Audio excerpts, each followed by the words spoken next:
Assalamualaikum teman-teman, ngerangkum bareng teteh lagi yuk. Kali ini materinya sesuai dengan FR dari teman-teman yang sudah melakukan ujian. Tapi sebelum ke soal, jangan lupa subscribe dulu ya. Sebenarnya materi-materi ini pernah dibahas juga di video-video sebelumnya, tapi untuk mengingatkan, yang pertama ada adaptasi psikologis ibu masa nifas. Yang pertama ada fase taking in. Fase taking in yaitu periode ketergantungan berlangsung pada hari pertama sampai hari kedua setelah melahirkan. Ibu baru umumnya pasif dan tergantung, perhatiannya tertuju pada kekhawatirannya akan tubuhnya. Pengalaman selama proses persalinan berulang kali diceritakannya. Gangguan psikologis yang mungkin dirasakan ibu pada fase taking in adalah kekecewaan karena tidak mendapatkan apa yang diinginkan tentang bayinya, misalkan jenis kelamin tertentu, warna kulit, dan sebagainya. Ketidaknyamanan sebagai akibat dari perubahan-perubahan fisik yang dialami ibu, misalnya rasa mules akibat dari kontraksi rahim, payudara bengkak akibat luka jahitan, dan sebagainya. Rasa bersalah karena belum bisa menyusui bayinya. Suami atau keluarga yang mengkritik ibu tentang cara merawat bayinya dan cenderung melihat saja tanpa membantu, ibu akan merasa tidak nyaman. Yang kedua ada fase taking hold. Fase taking hold fase atau periode yang berlangsung antara 3-10 hari setelah melahirkan. Pada fase ini ibu merasa khawatir akan ketidakmampuannya dan rasa tanggung jawabnya dalam merawat bayi. Ibu memiliki perasaan yang sangat sensitif sehingga mudah tersinggung dan gampang marah, sehingga kita perlu berhati-hati dalam berkomunikasi dengan ibu. Ketiga, fase letting go merupakan fase menerima tanggung jawab akan peran barunya. Ibu sudah dapat menyesuaikan diri, merawat diri dan bayinya, serta kepercayaan dirinya sudah meningkat. Pendidikan kesehatan yang kita berikan pada fase sebelumnya akan sangat berguna bagi ibu agar lebih mandiri dalam memenuhi kebutuhan diri dan bayinya.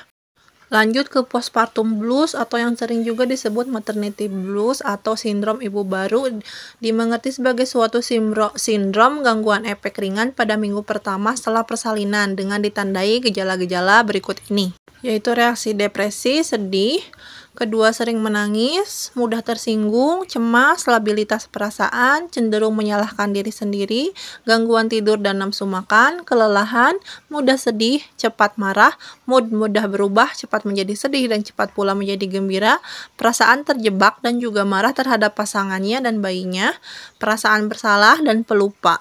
Lanjut ke FR tentang lohea. Yang pertama lohea rubra 1-3 hari, berwarna merah dan hitam, terdiri dari sel desi2, pernica seosa, rambut lanugo, sisa mekonium, sisa darah. Yang kedua lohea sanguinolenta 3-7 hari, berwarna putih campur merah kecoklatan. Yang ketiga lohea serosa 7-14 hari, berwarna kekuningan.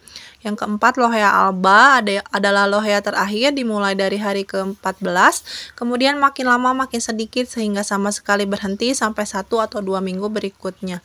Biasanya warnanya putih.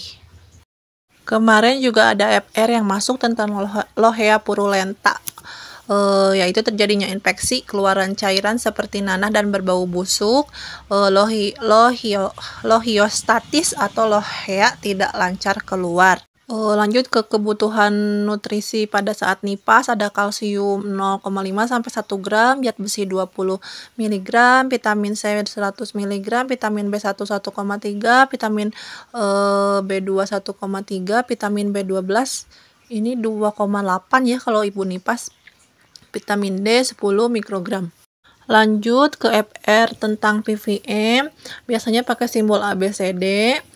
Yang A biasanya warna segi 4 lebih terang dari warna lingkaran. Jika belum kadaluarsa, vaksin dapat digunakan. Simbol B warna segi 4 berubah gelap tapi lebih terang dari warna lingkaran. Jika belum kadaluarsa, vaksin dapat digunakan. Yang C warna segi 4 sama dengan warna lingkaran, jadi segi 4 di tengahnya tidak terlihat sama sekali ya, ini nggak bisa digunakan vaksinnya. Yang D warna segi 4 lebih gelap daripada warna lingkaran, sama ya, vaksin ini juga nggak bisa digunakan. FR selanjutnya tentang kehilangan panas pada bayi. Yang pertama radiasi atau memancar. Panas tubuh bayi memancar ke lingkungan sekitar yang lebih dingin. Misalkan bayi diletakkan di ruangan yang dingin, bayi dibiarkan telanjang. Yang kedua evaporasi atau menguap. Panas tubuh bayi menguap bersama cairan atau air ketuban yang membasahi kulit. Misal bayi tidak dilap setelah dilahirkan. Yang ketiga, konduksi atau merambat. Panas tubuh bayi merambat dari kulit tubuh bayi ke permukaan yang lebih dingin. Misal popok basah tidak langsung diganti atau menyentuh bayi dengan tangan dingin. Yang keempat, konveksi atau mengalir. Panas tubuh mengalir bersama aliran udara di sekeliling bayi. Misalnya diletakkan di dekat pintu yang terbuka atau dipasang kipas angin di ruangan tersebut. Yang selanjutnya FR tentang suhu inkubator. Batas normal untuk suhu inkubator bayi yang digunakan ada 33 derajat Celcius sampai 35 derajat Celcius.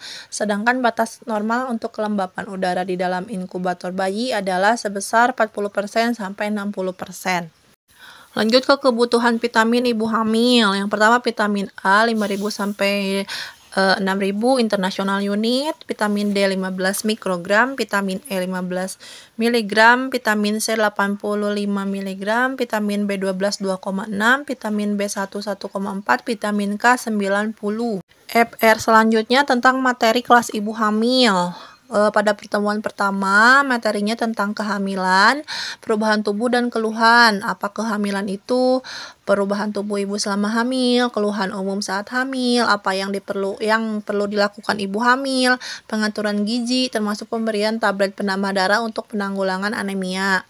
Dan perawatan kehamilan, kesiapan psikologis menghadapi kehamilan, hubungan suami istri selama kehamilan, obat yang boleh dan tidak boleh dikonsumsi oleh ibu hamil, tanda-tanda bahaya kehamilan, dan perencanaan persalinan dan pencegahan komplikasi. Pada pertemuan kedua, materinya tentang persalinan, tanda-tanda persalinan, tanda bahaya pada persalinan, proses persalinan, IMD, lalu ke perawatan nipas, apa saja yang dilakukan ibu nipas agar dapat menyusui eksklusif, bagaimana menjaga kesehatan ibu nipas, tanda-tanda bahaya dan penyakit ibu nipas, dan KB pasca salin.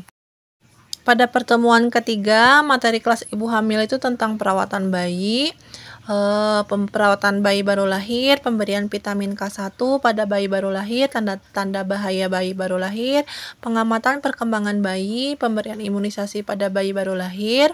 Yang kedua, mitos, penggalian dan pelurusan mitos yang berkaitan dengan kesehatan ibu dan anak.